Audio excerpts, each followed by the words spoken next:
Bonjour à toi!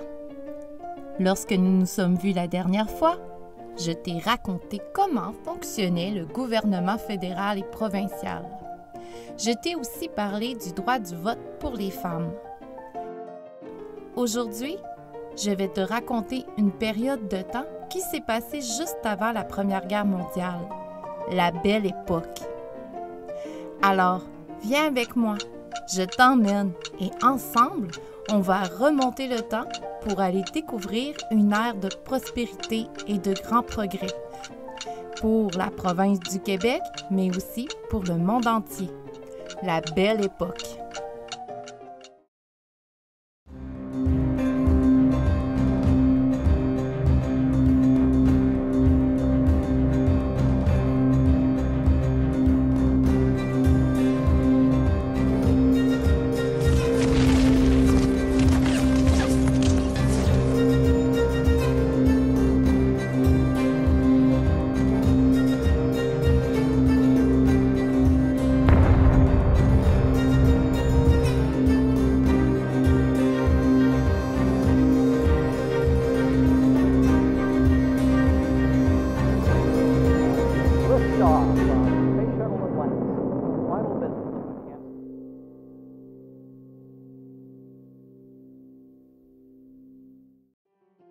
Au début des années 1900, le monde entier connaît des progrès technologiques, scientifiques et économiques qui sont énormes. Au Québec, les gens profitent aussi de cette période prospère. On commence à exploiter les richesses naturelles de notre grand territoire. Et il y en a beaucoup, comme le zinc, le fer, l'or, le nickel, le cuivre et j'en passe. Il y a aussi les manufactures qui prennent de l'expansion. Les technologies s'installent petit à petit. Elles facilitent grandement le travail et augmentent aussi la productivité. C'est pendant cette période que plusieurs nouveaux riches voient le jour. Plusieurs personnes croient que cette croissance ne prendra jamais fin. Malheureusement, on verra plus tard que ça ne se passera pas du tout ainsi. Cependant, cette période prospère n'est pas profitable pour tout le monde. Les ouvriers n'ont toujours pas de bonnes conditions de vie. Ils sont toujours sous-payés. Et comme il arrive souvent, les riches deviennent de plus en plus riches. Ce sont précisément ces hommes d'affaires qui contrôlent les banques et les grandes compagnies. Ça crée un gros problème car ces banques ne veulent pas prêter d'argent aux petites entreprises ni aux agriculteurs qui aimeraient bien s'acheter de la machinerie agricole plus moderne. Heureusement, il y a un homme qui vit dans la ville de Lévis, près de Québec, qui décide de créer un mouvement coopératif des caisses et qui portera son nom, Desjardins. En fait, il s'inspire de l'Europe, puisque dans certains de ces pays, comme l'Angleterre, l'Allemagne et l'Italie, il existe déjà des associations coopératives d'épargne et de crédit. C'est donc le 6 décembre de l'année 1900 à Lévis que 130 citoyens participent à la fondation de la première caisse populaire d'épargne et de crédit en Amérique du Nord. Mais ce sera seulement un an plus tard, le 23 janvier 1901, que les activités de la caisse populaire démarreront véritablement. De son vivant, M. Alphonse Desjardins participe à la fondation de 163 caisses Desjardins. Et il faut aussi mentionner sa femme, Dorimène, qui, grâce à son travail dans la première caisse, a su faire grandir le mouvement. C'est ainsi que les gens ordinaires ont pu déposer et faire des prêts pour réaliser leurs rêves. C'est aussi durant cette période que les gens abandonnent les campagnes pour aller vivre en ville. La province de Québec s'urbanise très rapidement.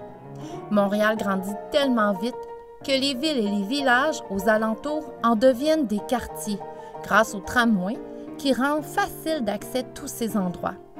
Ça permet aussi aux travailleurs d'habiter dans les quartiers plus éloignés du centre-ville puisqu'ils peuvent se rendre sur leur lieu de travail grâce à ce moyen de transport. La Belle Époque est aussi une période de temps où les premiers gratte-ciels apparaissent petit à petit dans les villes. Ces édifices deviennent possibles grâce à l'invention de l'ascenseur dans les années 1850.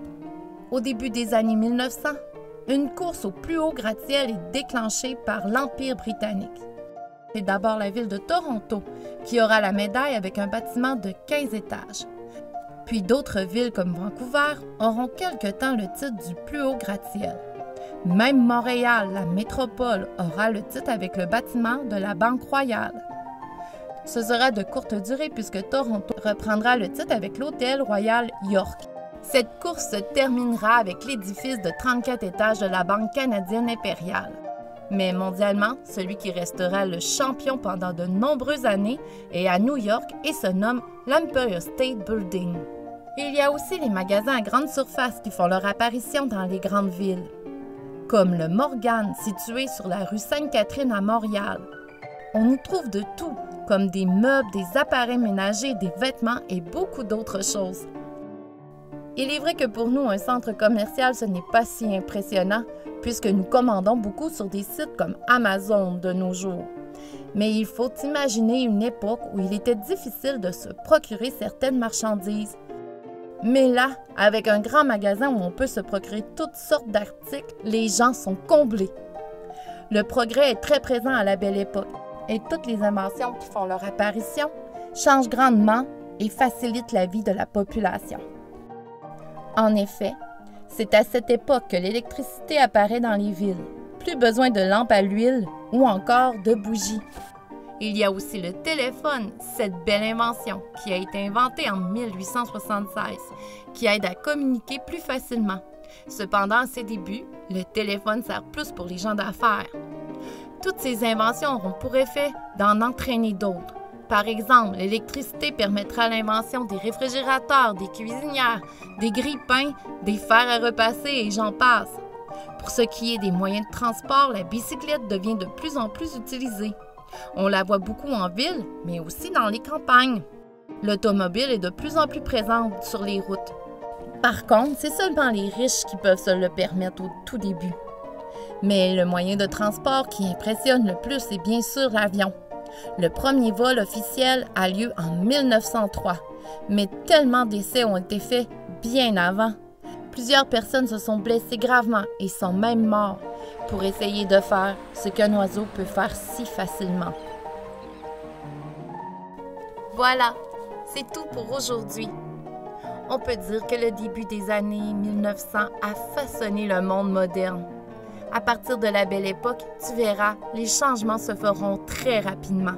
Lorsqu'on se verra de nouveau, je te parlerai d'un conflit entre deux pays qui deviendra mondial.